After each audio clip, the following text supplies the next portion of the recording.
Hi, my name is Nazirah. Today I'll talking about a balance between hyper personalizations and consumer privacy in digital marketing. This is a very relevant topic because while personalization can improve customer experience, it also creates real concern around privacy and trust.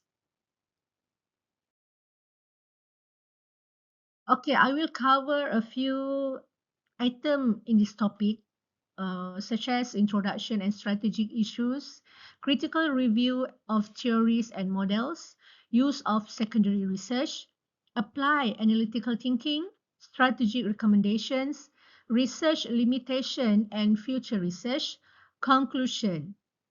Okay, let's start with a big picture. Company today use AI and big data to personalize almost everything. Ads, product recommendation, even prices. This can increase engagement and loyalty. But here's the problem. To do this, firms often collect huge amount of data, sometimes more than customers are comfortable with.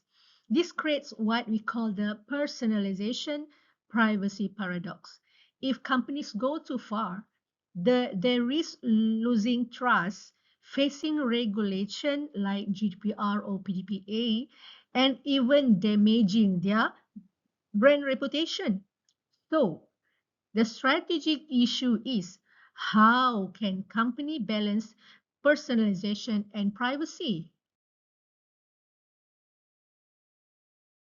Okay, now we go to critical review of theories and models. To analyze this, I look at different theories and models, which is the privacy calculus theory explains how consumers weigh the benefit of personalization against the cost of sharing personal data.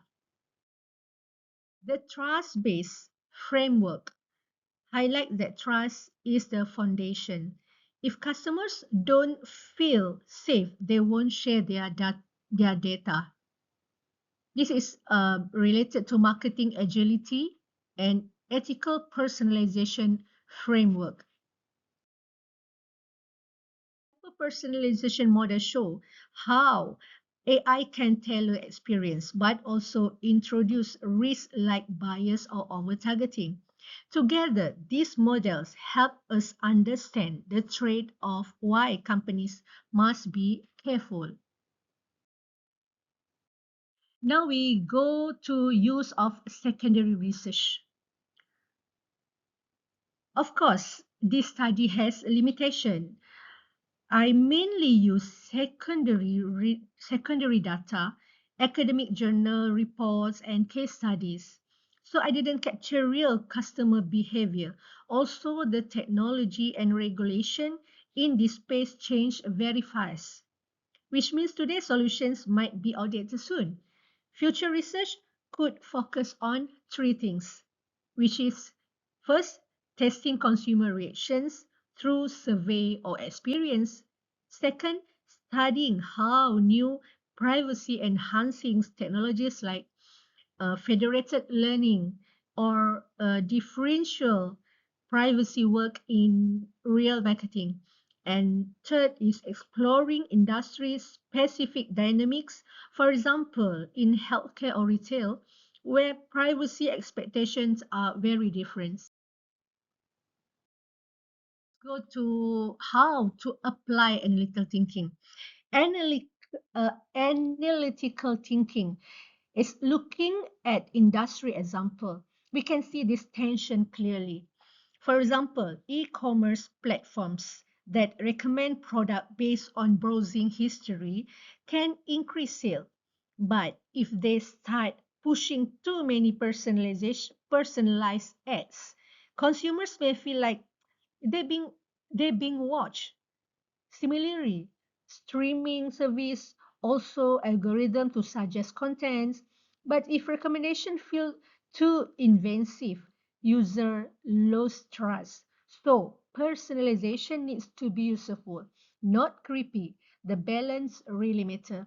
So now we refer at Porter's five force analysis just now, which is a trade of new entrants, bargaining powers of suppliers. This one involve consumers and platform, and bargaining powers of buyers, trade of substitute, and competitive rivalry.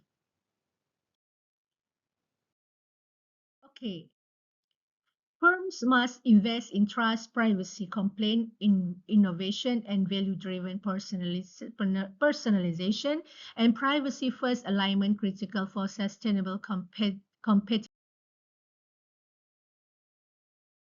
Let's go to the strategic recommendation. I will highlight a few key action here, which is first, adopt privacy first personalization. Instead of collecting everything, companies can ask customers directly for preference, like location or favorite categories. This builds trust while still enabling personalization. And the second, establish strong governance, human oversight. Algorithms should not run without check. Regular audit can clear and regular audits and clear policies are need to avoid misuse. Then we look at enhanced transparency around personalization logic. Yes, companies should explain why users are seeing certain contents or ads. A simple not like you see this because this will build the confidence between consumer. Then develop agile, feedback driven marketing operation. Regulation and customer expectations keep changing, so marketers must adapt quickly. And on the invest on consumer education and empowerment. If customer understand how their data is used, they are more likely to share it willingly. And finally, we look at the strategy, integration, and benefit.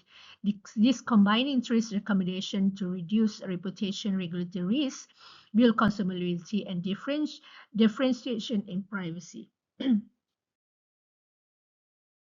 And now we go to research limitation and future research, which there are research limitation, which is reliance on secondary data limits empirical insight into consumer behavior. Rapidly evolving tech and regulation could outdate findings. Lack of industry specific focus may overlook sector nuances.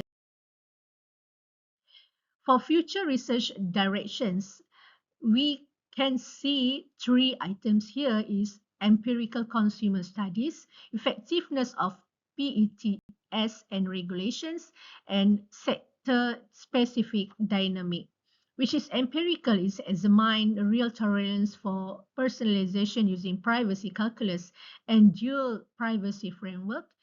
Effectiveness of PETs and regulations study privacy enhancing technologies, implementation and consumer trust impact, and the compare personalization privacy trends across industries to tailor the strategy.